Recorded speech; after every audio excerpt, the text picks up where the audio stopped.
Maithili express की शानदार प्रस्तुति।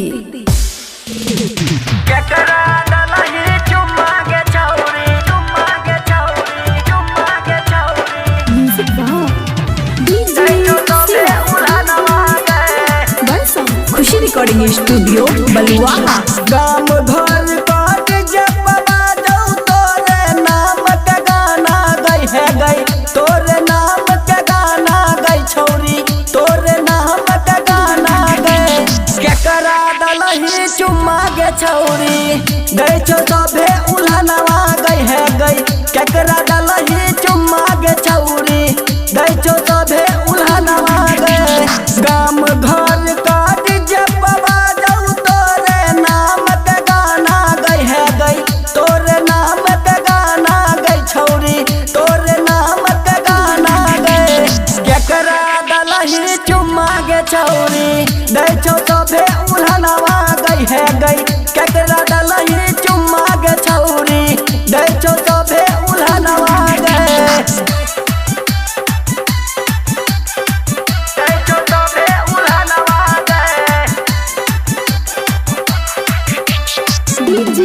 शिवा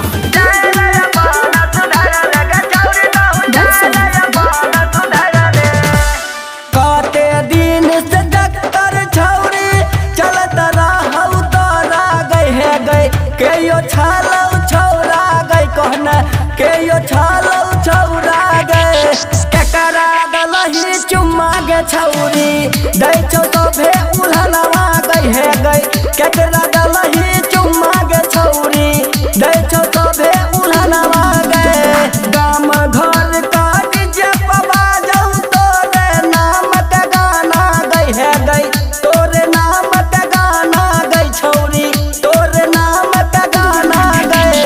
केकरा दलही चुम्मा गे छौरी, दै छौ सभे उल्हनवा गई है गई।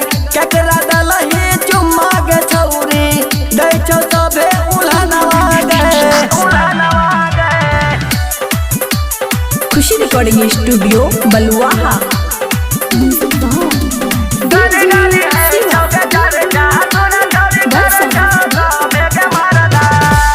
छौरा राज किसरा संगे खलही कहन खाना गई है गई। रिश्ता रहो पुराना गई छौरी, खलही कहन खाना गए। संतोष साजन का चुम्मा दलही, गई छौ सभे उल्हनवा गई छौरी। संतोष साजन का चुम्मा दलही, गई छौ सभे उल्हनवा गए। गाम घर काट जब बाजौ तोरे नाम के गाना गई है गई, तोरे नाम के गाना गई छौरी, तोरे नाम के गाना गए।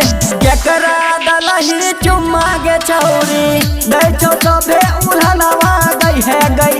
केकरा दलही चुम्मा गे छौरी, दै छौ सभे उल्हनवा गए। खुशी रिकॉर्डिंग स्टूडियो बलुआहा।